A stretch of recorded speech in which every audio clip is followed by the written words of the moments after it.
Hello and welcome to Baseball Barbacast, the only baseball podcast in the world spending months covering the 55th pick in the MLB draft. Kennedy Landry is my co-host today. Kennedy, welcome to our Friday edition of Baseball Barbacast. I know you listen sometimes, and it's great to have you on as a co-host. Yes, I'm a huge fan of the podcast, as Jordan knows. I'm excited to be here and pretending to be Jake Mintz on a Friday morning. Please do not pretend to be Jake Mintz. That is the opposite of what I need from you on this episode. I know there's a lot of people right here want to know what we think about Bronny James, the 55th pick. I'm just not. I don't care. But I will say, I was looking 55th overall picks. Do we have a history of those in the baseball draft that are interesting? And one of them, Owen White. Wow. Owen White, a Rangers who's somewhere on the Rangers pitching depth chart. Not a lot of as much attention on ESPN for Owen White. I can't imagine why. Tell the best 50. Yeah. No, I know. Maybe later in the season, if he comes back up and makes some strong outings, maybe we can get Stephen A. Giving some impassioned opinions about that 55th overall pick. But no, we have no Bronny James opinions, and we certainly aren't going to talk about the other thing that was on television last night. We are going to talk about the Rangers of Texas. Kennedy, I am usually reluctant to go. We love having guests on, but because we pride ourselves on covering the entire league, we don't usually like to go too hard on one team. But hey, this team just won the World Series, and you're my friend. So, and Jake Mintz is biking in Vermont. So the stars have aligned and have given us this opportunity to talk about the Texas Rangers, who lost once again last night at the hands of the Baltimore Orioles. It felt like a situation where the Orioles were like, all right, remember the last time the Rangers were here? Yeah, we're not going to let that happen again. And so all of the runs they did not score against Texas last October were just an absolute barrage last night. I know you are not covering this series in Baltimore right now, but the first half of the show is going to be kind of talking about this situation in Texas. And by that, I mean the defending world champions are not very good. So let's zoom out a little bit, Kennedy, as you are covering this team on a regular basis. How do we get here roughly? If you had to, give me the elevator pitch, or I guess the opposite of a pitch, because it is not something we are necessarily, trying to be excited about. How did we get to this point where the defending World Series champions are 37-44 and with their playoff odds kind of perilously slipping away? Big picture. I think entering spring training, they have all these starting pitchers, Max Scherzer, Jacob deGrom, Tyler Mahle, on the IL. The kind of sentiment around the team was that, hey, they make it to the trade deadline around 500, closer to 500 than they are right now, then, hey, they have a chance to win because this offense is really good. They added some guys in the back end of the bullpen, David Roberts and Kirby Yates. You get Jacob deGrom back at the trade deadline, in theory. They, in theory, win the trade deadline, getting 3 elite starting pitchers back. Sure. And basically, the starting pitching, despite what happened last night in Baltimore, has not been the issue with this team. The starting pitching has actually, quite frankly, been pretty good, even if now that they've had even more injuries. Everybody not named Andrew Heaney has been on the injured list at some point, which is actually an insane issue to have. But I think at one point they had 8 starting pitchers on the injured list.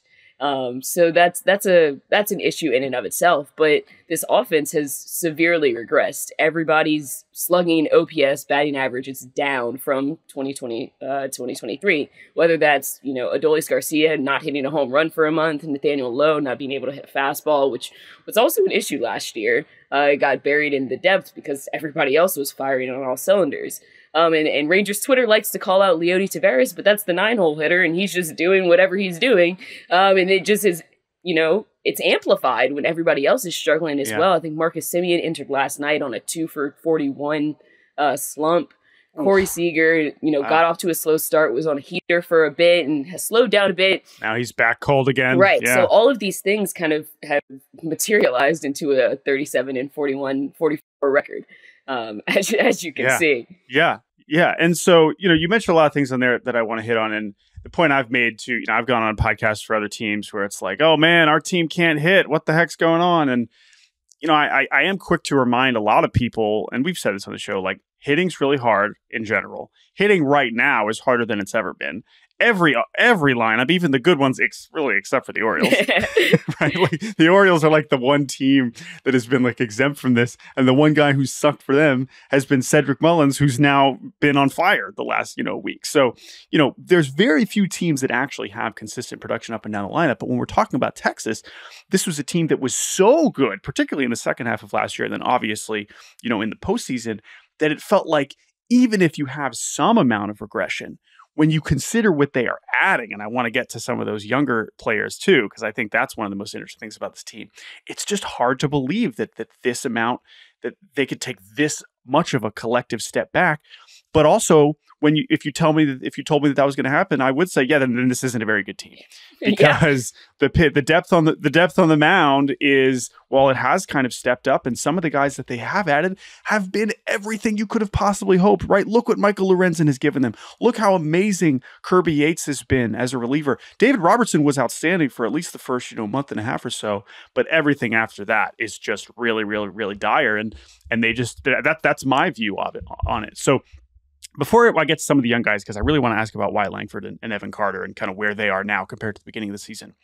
Of those hitters, are there ones that we're maybe more concerned about or less concerned about? Are there ones where it's like, oh, they're just, they're hitting the ball hard, they're getting unlucky, or they're like, this is notably different? You mentioned Nathaniel Lowe, having issues hitting fastballs. We were previewing the Homer Derby the other day, and we were like, oh, Nathaniel Lowe, he'd be a good Homer Derby. It's like, wait a minute, he has 3 home runs or 2 home runs at the time. He does right? take electric BP, though, I will say. He's a great BP guy. So that's so validating. And I know if he ends up being, we can talk about the Derby in a second, but of those hitters, like, Jonah Heim's another one, right? An all-star last year. Now, catchers, I'm never going to blame too much for having their offense kind of fluctuate. But of those main core pieces, are there ones we're more optimistic about, more concerned about from your perspective? Yeah, I think, whatever goes on with Corey and Marcus, they're gonna be fine no matter what. So I think those two guys at the top of the lineup, I don't think anybody's worried about. Even when Corey Seager's going through a cold spell, you're like, whatever, he's gonna rattle off like 10 home runs in 5 games at some point, probably. It does. He just did it earlier this season, so I'm sure. I think Nathaniel Lowe is probably the biggest one when you look at that. He had struggles hitting fastballs last year. It just wasn't amplified because everybody else was firing on all cylinders around him. He won a Silver Slugger 2 years ago, the only year of his professional career that he has hit the fastball well. But you can tell anything that's above 94 miles an hour, he's late on it.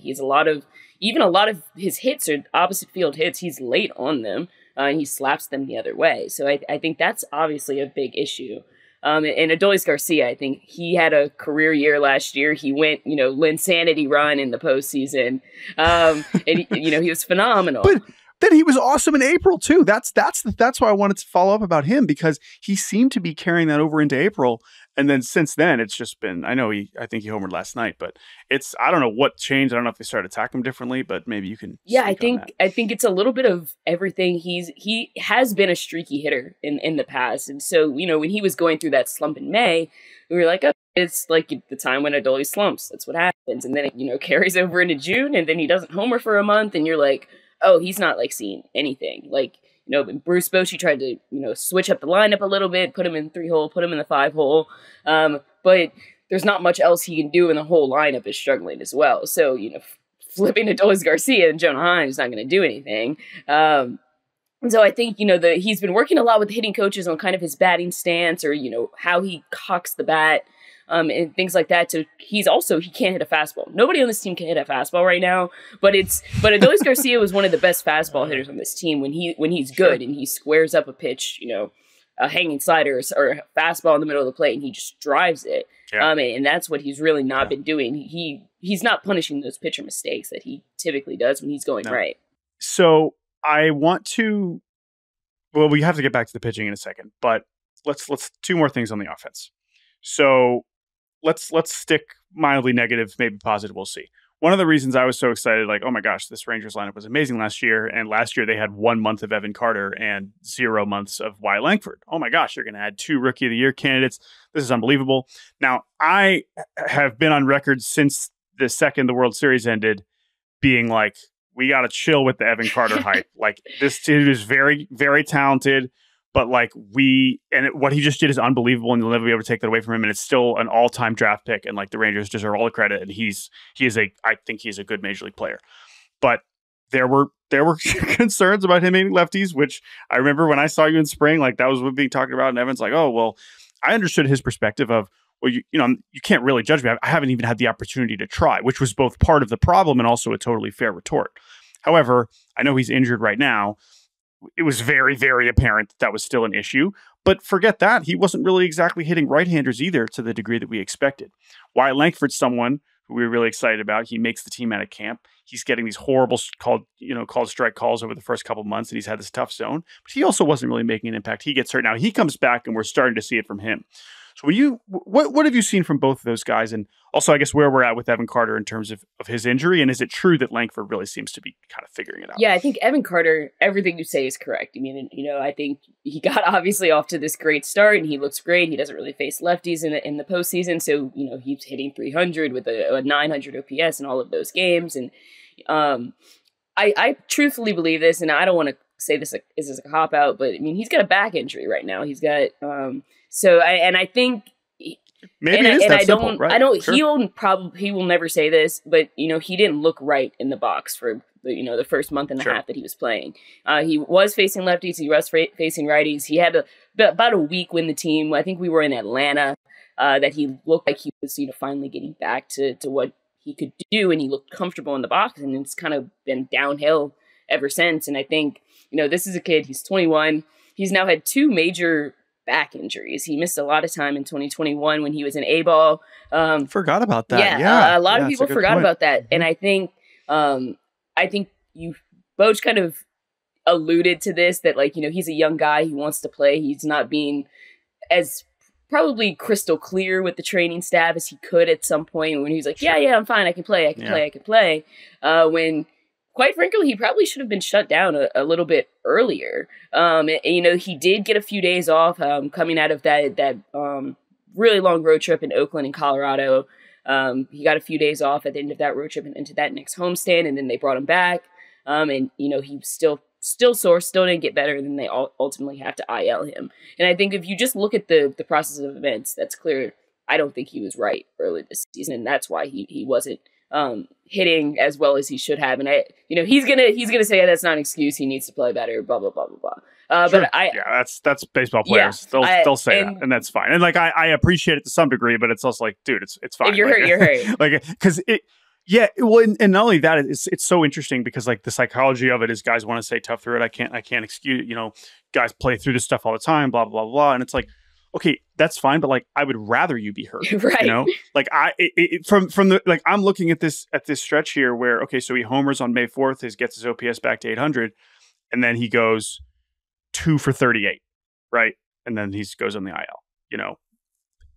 I want you to be injured because I don't want to think that you just forgot how to hit. that doesn't make me feel any better. So that is a very interesting point about that. And yeah, back injuries are obviously scary, and we hope that doesn't haunt him the rest of his career. So hopefully I guess you can give us a quick any sort of timeline on him coming back anytime soon. Yeah, I think Langford. He should be going to Arizona this week and hopefully being able to swing a bat soon after that. Then they'll begin his progression. So that's where we're at, and hopefully to see him soon. Yes. Okay. So then Langford quickly, right? So he, as I mentioned, everyone kind of noticed it. It's happened with other young players in the league where umps are just having a grand old time calling strike 3 on this nice young man.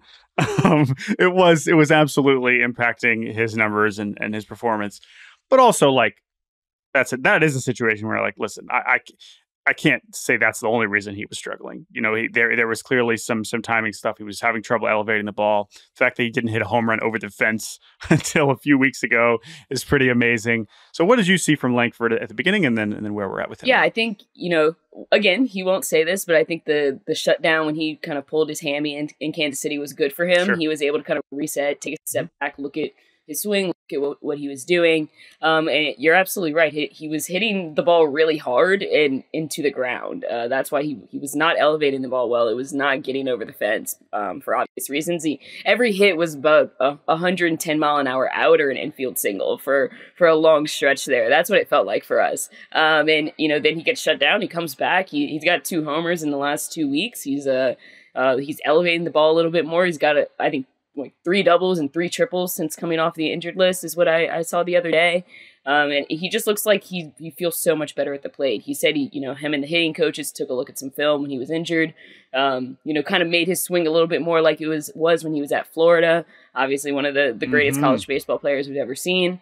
And that's quite simply what it has been. And he's looked really good. He's looked like an AL Rookie of the Year candidate now. Yeah, finally. And it is funny that he was having that trouble elevating the ball because, last year when we were debating him and Dylan Cruz, a lot of it was part of the reason why a lot of people were excited. And listen, these are all tiny samples and it's early in both their careers. So, I don't want to make too grand judgments. But it was interesting because last year it was like, okay, both of these guys hit the ball really hard. But like Cruz he's getting a lot of grounders. And like Wyatt Langford can elevate this thing, right? He's elevating and celebrating a lot more frequently than Dylan Cruz is. And so we saw it at the end of the College World Series last year. It's unbelievable the kinds of home runs that he was capable of hitting. And that grand slam he hit, I said this on the show when it happened, that grand slam he hit recently, I was like, oh, that's why Langford. Yes. I was like, that is that dude. Let's just get this out of the way quickly. Home run derby for the Rangers. Do we think we're going to end up with the Doleys? Do we think, has there been any chatter about this? If we assume there's going to be a hometown guy? I guess Corey only likes to do it if he is named an all-star. So I don't think... Okay. Oh, okay. But he has done it twice, right. So that's true. If he ends up the all-star, we're going to get to the all-stars in a second. There's a very important name we're about to get to. But, okay, so you think maybe Seager, right. If he's somehow named an all-star, maybe... I think Dolis could also do it. I think he really enjoyed it when he did it last year. Yeah. Obviously, hometown fans love him, and if he's right physically, sure. I wouldn't be shocked to see that either. Yeah, and it's one of those things where it's like, hey, man, like, oh, we don't want him to mess up his swing. It's like, no, we need Adolis to be hitting more home runs. Yeah, so maybe this will help. Because I mentioned, because Langford would be cool, but there's no way there's no shot that he would. Oh, no. He would turn it down, I feel like, so fast, at least at this point. Maybe in the future we'll see him. Okay, before we finish on the pitchers, and then we take a break, we got to talk about Josh Smith. This is someone that we have, like, alluded to on our show here and there, but me and you have been talking about Josh Smith for a while now. This is someone who they acquired in the Joey Gallo trade. This is someone who attended Louisiana State University, so that's important to you. Okay. For those of you this is my pillow pet who don't know. Those of you who don't know, Kennedy recording this podcast from her home in Louisiana. Where, of course, you did go to school. So a lot of LSU pride. So Josh Smith, before this season, it was like, you know what? Great guy to have around. Good utility player, utility infielder, pinch runner. I believe in the postseason last year, he pinch ran twice, I think. That was it. Obviously did not get an at-bat. Nice 26th man who went to LSU, can come in, get a bunt down. Maybe he can. He doesn't even really steal bases, right? But he can play a few positions defensively, and he cannot completely embarrass himself in a pinch hit situation, right? That was kind of the role of Josh Correct. Smith. Charlie Culberson-esque. Before this season. Charlie Culberson, but hits left-handed. Okay? That was Josh Smith. Now, he was a second-round pick. Like, there's a reason. It's not like he was a total anonymous guy. Great college player, obviously. But that was Josh Smith. Now, Josh Smith has an 858 OPS, which is the best on the team. The reason he is playing every day is because Josh Young got injured again very early in the season. And so he has essentially been their everyday third baseman this season. And that, again, the fact that it was like, okay, Josh Smith, if you could just come in and not suck, that would be great. Instead, he has literally been their best player. It is one of the more astonishing breakouts we've seen. Kennedy, I know we've texted about this a lot, but truly we haven't talked about it in a serious manner. What is happening? How has this happened for him? And I know he's leading the league in hit by pitches, so that inflates his OBP a bit, but like, he's raking. He's just a good hitter. What is going on here? Yeah, I mean, I'm as shocked as anybody, actually. I mean, I covered him in college. We were in college at the same time. I was like, right, this he's great. I mean, he was on the 17 LSU College World Series team that lost to Florida in the final. And then, he down with a back injury his sophomore year, came back junior year, looked phenomenal, gets drafted in the second round by the Yankees. And then, good minor league player gets called up and kind of whatever. And he just spent this offseason like, I'm going to be better. Like, that's more or less what he did. He's like, I'm going to be better. He went down to the Dominican Winter League, wanted to play every day. They weren't letting him play every day, so he just came home. And he worked out at Globe Life Field. It's so funny. It's so funny in retrospect because he is the perfect player to go down to Lee Dome and like get playing time. Like I would expect him to just dominate down there, and they didn't let him. But he had a bad 5 games, and they're like, "Sorry, you can't help us." Basically, that's so funny. He came back, started working with the hitting coaches. Seth Connor lives here in the off season, and he just basically tweaked his swing a little bit. I think Travis Jankowski described it as him just actually understanding hitting now. He's, you go up, you're always good at baseball, you always hit. And now he has like a better understanding of hitting. I tweeted a video a couple months back of, how his swing is different this year than it was last year. His front foot is a little back.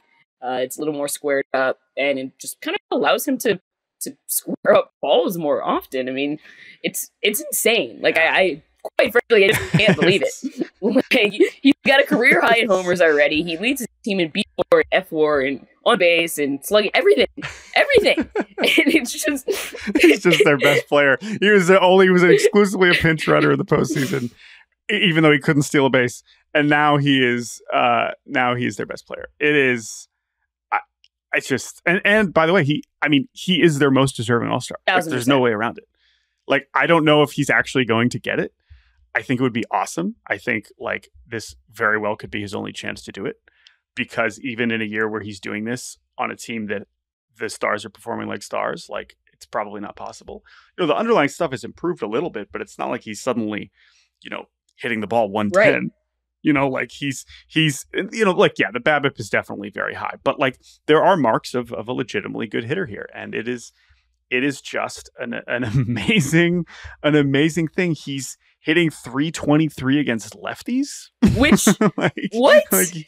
This should not really be possible. So there's just so much about his season that is completely unbelievable. But you know what? Like, that's kind of, as you mentioned, like if there was something you were going to kind of count on from Josh Smith, the proverbial grinder type, it was that he was going to get the most out of his game, and apparently there was more in there than we ever could have imagined. So shouts out to him, a legend of Baton Rouge through and through. I know for you, it really must Go be Tigers, I something guess. to behold. Go Tigers. So good for Josh Smith. All right, our last Rangers topic is kind of what we started with. Just give the people the general update on the timelines for these pitchers. I know Scherzer is supposed to pitch tonight. He looked amazing in his comeback, and then there's already like, oh, is he already feeling some soreness again? Like, we're just going to be doing that with Scherzer for the rest of his career. So that is like obviously hope for the best if he's pitching great. Where are we at with DeGrom and Mahle? Is there any sort of expectation? Also, Cody Bradford, who's was an important part of them last year. He's and Josh Spores, of course, postseason hero. When can we expect to see some of these guys? Is there more optimism, less optimism moving forward? Josh Spores should be back soon. He's on a rehab assignment with Round Rock right now, so I'll start with him just because, he's less severe injury than all of them. He'll be back soon. Cody Bradford, I believe, should be on his way to Arizona this weekend along with Evan Carter to hopefully get off a mound. I do not believe he's going to be a starter when and if he gets back. Just in terms of build-up, they want him back as soon as possible, 2-3 inning stints in the bullpen. Let that work. And DeGrom and Mahle, obviously the big guys. Mahle started facing hitters in live BPs. He's building up. The hope is that he'll be back a little bit after the All-Star game, between the All-Star game and the trade deadline. He's looking good as far as we know. Watched him do live BP a couple weeks ago when he first started throwing off the mound. So he looks good. DeGrom has been throwing his bullpens, throwing his sides. He is on track. Everything is going well as far as we know. eyeing the returns right after the trade deadline. That's what we're looking at there with DeGrom, and no setbacks as of now, as of Friday, June 28th. Okay. So let me just say before we send a break here, what I just did there, for those of you who wonder what it is to do our jobs, but really what it is to do Kennedy's job. Because when I go to the ballpark and I'm lucky enough to cover these teams and sit in on the manager's scrums, most of it before pregame is just tell us who's hurt and how they're doing. That's that is really what is being asked about. Now, I never ask those questions because it doesn't really matter to me who's injured on a regular basis, right? But it's so funny. It makes me laugh every time where it's just like, all right, how's he doing? And then they say, oh, he's doing baseball TV. So I wanted to have you get to be Bruce Bochy there. And Kennedy, you absolutely nailed it. You have been waiting for that moment and you crushed it. You told me no setbacks. You told me baseball activities. You told me, he's heading to Arizona. Oh, he's got this rehab. What you missed there was you needed to have a moment of like kind of lack of full confidence that something is happening. Like you have to be like, I think he's starting on Sunday in Round Rock. That would be it. Like Dave Roberts, I remember when he was being asked about all the Dodgers injuries, he was being asked about something. He's like, I'm pretty sure he's supposed to play. I think he's going to DH on Monday. But like that was like off by a day. Like he was a little bit wrong. But these managers, how are they supposed to keep track of the injuries for all these guys? Some of the managers are more on top of it than others. And it's just so funny. Like, honestly, like the best part too is some managers will just do it before anybody even asks. They're just like, all right, off the top, this guy's feeling this and this guy had some soreness and blah, blah, blah, blah, blah. And then you actually get to the baseball questions. Yeah. So that was just nice. That was nice to get to ask those questions. Bruce Bochy would never tell Rangers us anything if we didn't ask. I'm going to tell you that right now. That's a great point. All right, Kennedy, that was a wonderful 25 minutes on the Texas Rangers. We're going to take a break, and when we return, it is Friday, and Kennedy will join us for a special edition of The Good, the Bad, and The Uggla. And welcome back to Baseball Barbacast. This is Jordan Shusterman, joined by our special co-host Kennedi Landry, Rangers beat writer for MLB.com. Now, Kennedy, you are a listener to this show, which I really appreciate. I am. You know what we do on Fridays. It is the good, the bad, the ugly. Something good, something bad, something Dan Uggla from the past week. I have given you some homework to bring some good, some bad, and some Uggla. I might loan you some Uggla later on. That's fine. Nothing wrong with that. But let's start with some good. I understand you have some Rangers related good and some Rangers related bad and maybe some Rangers related Uggla. We'll see. But I'll let you start. What's your good this week? Yeah, my good. We briefly mentioned Max Scherzer earlier, but him coming out of his long and intensive rehab to throw 5 shutout innings to close out a sweep of the Royals at home. He was perfect through 4, and I had a moment sitting there. I was like, is he gonna throw a perfect game and then like retire after this? Like that, I like sat there and was like, oh, this is gonna happen. That's so funny. And they ended up, he was done after 5. It was his first start out of rehab, obviously. So they, once he gave up a hit, they were like, yeah, you're done. You're out of here, old man. But, I had a second of contemplation in my mind where I was like, I'm going to have to write this story today. Like, oh my God. Like, he was very efficient. He was very, very impressively good. I know. And by the way, yeah, I mean, Rangers were feeling good a few days ago after sweeping the Royals. And then now it's kind of gone back in the other direction. Since then, but Scherzer, obviously he is, he's an experience, which I'm sure we'll maybe get to here in a second as well. All right. My good this week is another pitcher in Texas. It's Hunter Brown. Hunter Brown. This is a little bit of me being like, I'm not a total idiot because I could not have been more in on Hunter Brown. I thought this guy was just the next awesome Astros pitcher. I was buying. I thought the stuff was all the way there. I think last year, the ERA wasn't great, but the strikeouts, like coming off of 22, I was like, this guy's just going to be fantastic. And for him to make 30 starts last year and just like strikeouts were there, everything else was bad. I was like, all right, maybe I was wrong. And then this year, it was getting even worse. I mean, he had like a 10 ERA in April, and I was like, what is happening? Like this guy, the stuff still looks good, and he just sucks. Like, what is happening here? He added a sinker. And oh my God, he has been one of the best pitchers in baseball over the last month and a half. And that's a huge deal, right? Houston's just been so desperate for pitching, and they've clawed their way kind of back into the mix here. And Hunter Brown's been a huge part of it. He's won his last 4 starts, dominated the Rockies I mean, granted, his last 4 starts have been Angels, Tigers, White Sox, Rockies. Oh, So, like, that's on. a nice little run. It's a nice little run. But the fact that there is something tangibly different with him adding a sinker, because his stuff was already a lot kind of like Tyler Glasnow, and Glasnow also adding a sinker this year is super interesting. But Hunter Brown is like, I just was such a believer, and I thought I was an idiot. And so it's nice that he's kind of making me look slightly less of an idiot. So Hunter Brown is my good this week, and really my good for the last month. But let's see him do it against some better teams. Astros are inevitable, though. Kennedy. Yeah. I know. I will say, I mean, if it wasn't already obvious, I'm certainly much more intimidated by them than the Rangers at this point. It's fair. As far as, who's chasing down the Mariners. But anyway, let's go to our bad. What is your bad this week? So my bad is also the existence of Max Scherzer.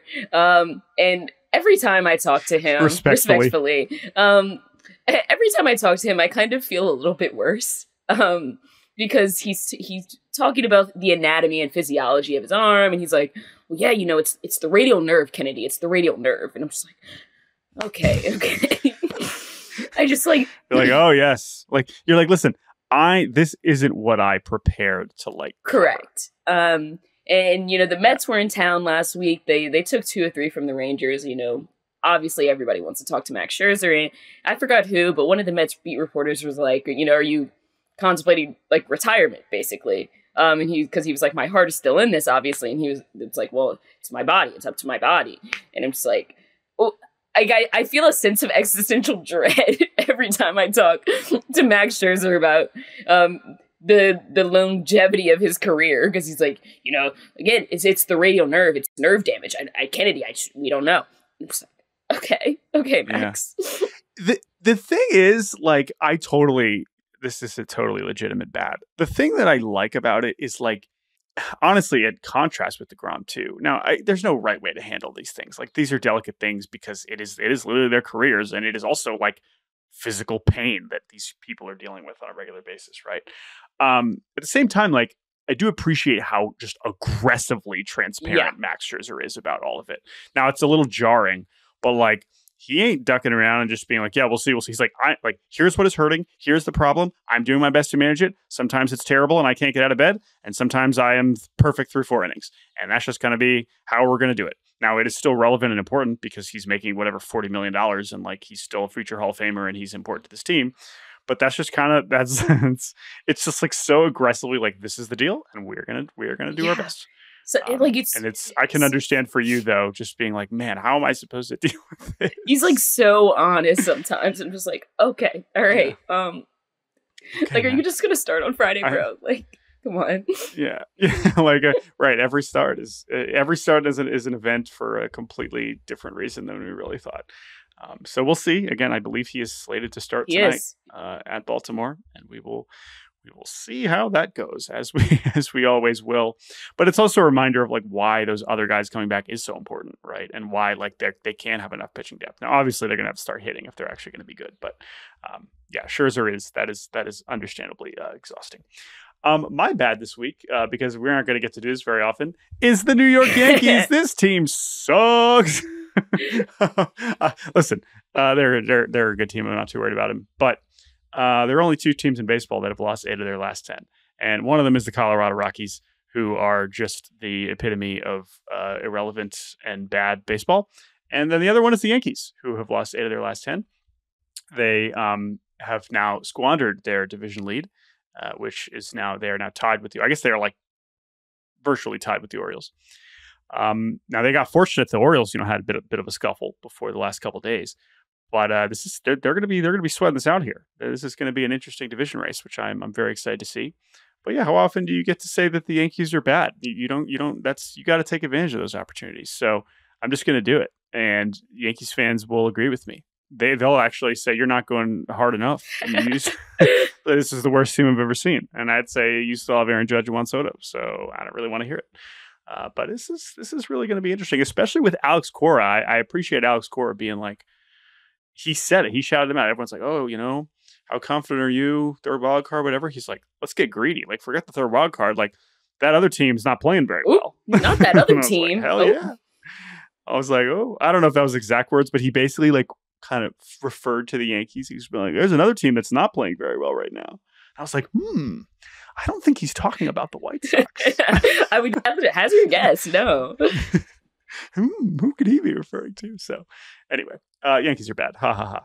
All right, let's go to the Uggla. We talked about some possible Ugglas before we started recording, and this Uggla I think could qualify as a good. But do you want to talk about what happened in the White Sox dugout with Shohei Ohtani this week? Because this was almost very bad and definitely very good, and you add that up, and I think you get an Uggla. So what happened here? Yeah, I think the Bat Boy has hands, and the Bat Boy has hands worthy of $700 million, basically. Deferred. Sure, deferred. He'll get it in 2045. He should get it right now. With this Bat Boy, I believe, Javier Herrera, who this is okay. So basically, what happens? There's a foul ball, Kike Hernandez foul ball, and Ohtani is standing there, and I mean, it's not even that like he stopped the ball. He caught it. I mean, the dude just snagged it. Barehanded, Yeah, barehanded. Watching this clip, which I think a lot of people have seen, 500 times by now, there's so many amazing parts about it. When you watch this clip, what is your favorite part? Also, by the way, it's also kind of wild because the batted ball was like a check swing grounder. So while it clearly had some real exit velocity, it was kind of, I think the camera angle makes it just look like it's a line drive, which it technically wasn't really. So that's one thing to keep in mind, but still unbelievable catch. So when you watch this clip, what is your favorite part of the clip? Because I have like 5 things. I think just everybody's reaction. Everybody's just like, oh, like mouth wide open. Was like, oh my God. And then the Bat Boy handing it just casually to somebody behind him. Just like, yeah, I did that. Like so casual. Didn't just save Shohei Ohtani's life and face. Yeah. I don't know who he gave that ball to, but that ball belongs in the Hall of Fame. Send it to Cooperstown, bro. I mean, that is Ohtani's like, oh, thanks, but Will Ayrton's face, Ohtani's interpreter now, just in complete. Yeah, one of the funniest things I've seen. That is so funny. And I will also say too, the last part about this that I'm kind of curious about. So, Bat Boys, and you can probably speak on this. At some places, this was on the road. This was in Chicago.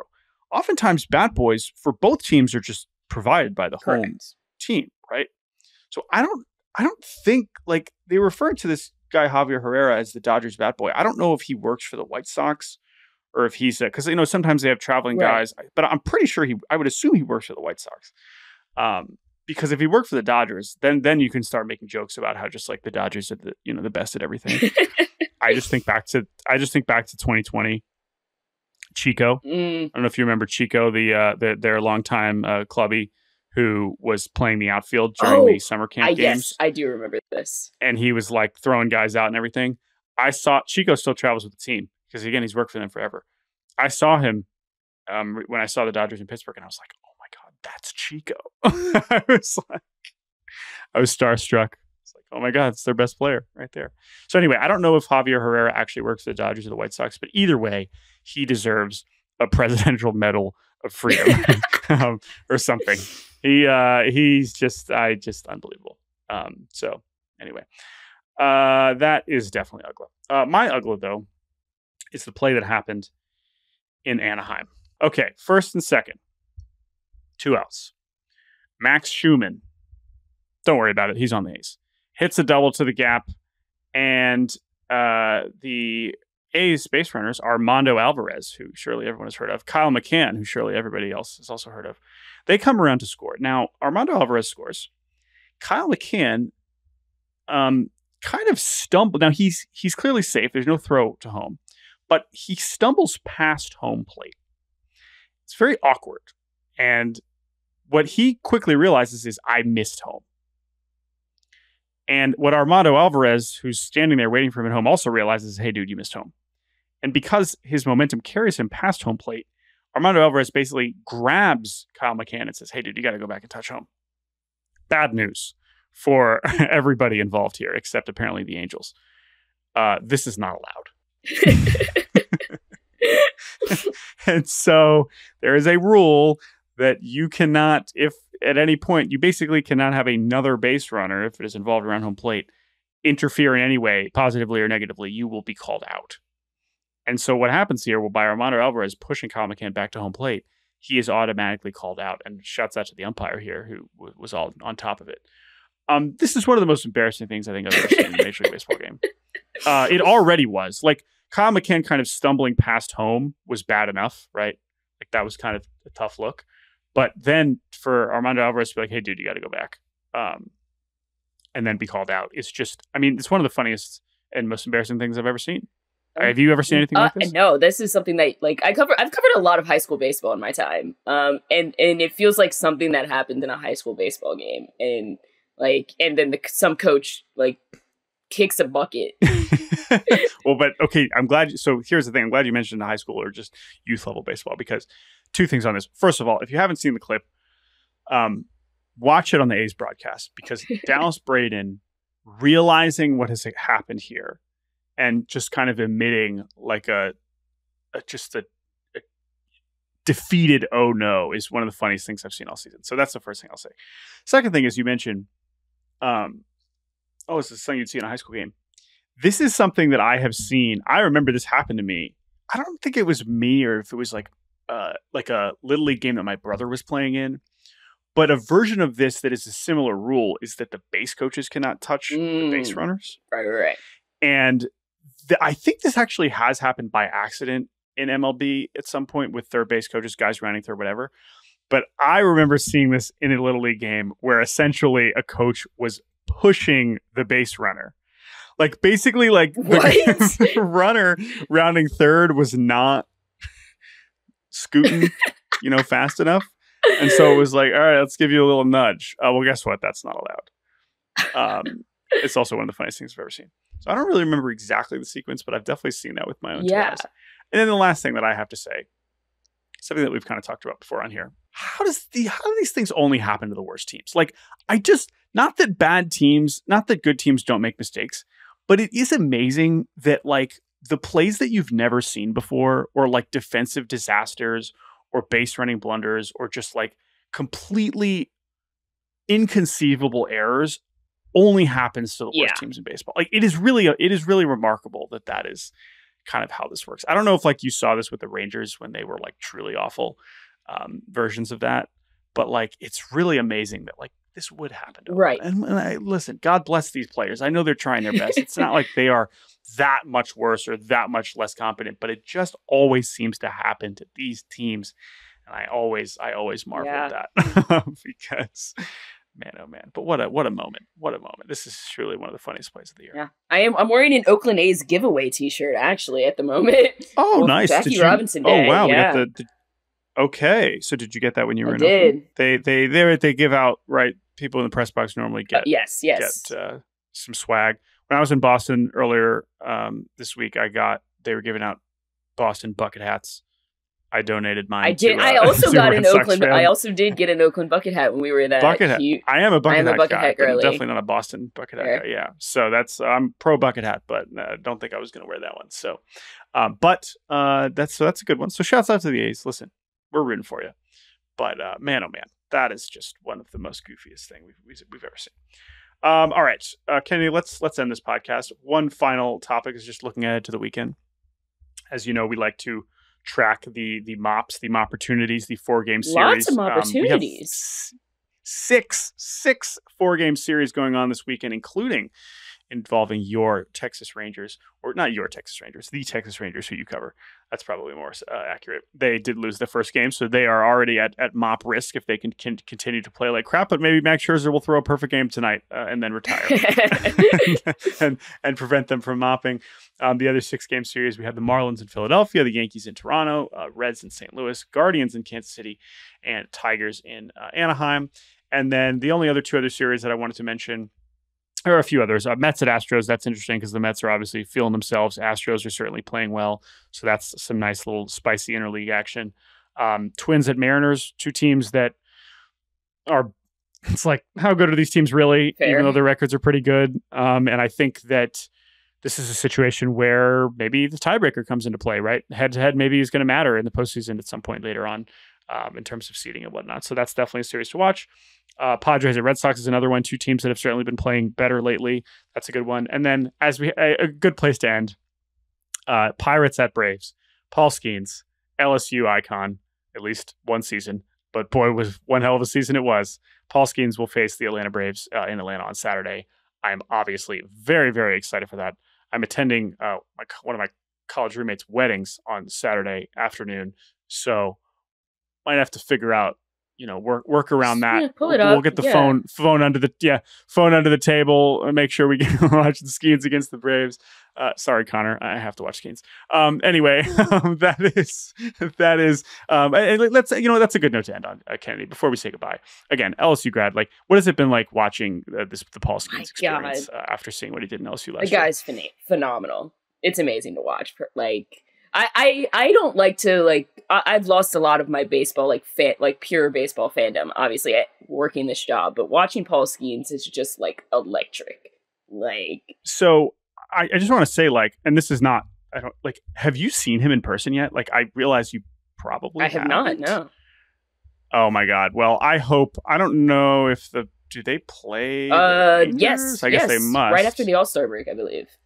They play in Texas. Okay, in Texas for 3 games in the middle of August. So I hope, just for you, Derek Shelton, please line up your rotation so that Kennedy can watch Paul Skeens face the Rangers in person, because if anybody deserves it, it is her. It is an absolute treat. If he is within 500 miles of you at any point, people, go check it out. It is a delight. And especially if you're anywhere near Pittsburgh, go see him pitch at home. That is very cool, but it's also been cool to see him on the road. Kennedi Landry, you have more than fulfilled your obligation here as the guest co-host of Baseball Barbacast. Thank you so much. I hope it was not too much of a drag on the start of your Friday morning. Any final? Go reader, MLB.com, Rangers.com. Anything else you wanna plug? Oh yeah, no. Follow me on Twitter. I dropped my letterbox on the radio a couple weeks ago, so yeah, follow me on Letterboxd too if you'd like. But yeah, follow me on Twitter at Ken Landry, MLB.com/Rangers, and you got me right there. Not this weekend though. Hit me up on Monday. Yes. Well, on Monday, if the Rangers get mopped, I'm sure Kennedy will have her even. This is the thing. Even if Kennedy's not there, her mentions are en fuego. So good luck with that. Thank you so much again. This was a delight. Thank you to Andrew Hartz for producing. You can email us at baseballbarbacast@gmail.com. Jake Mintz will be back on Monday. Everyone have a good weekend, and we'll talk to you soon.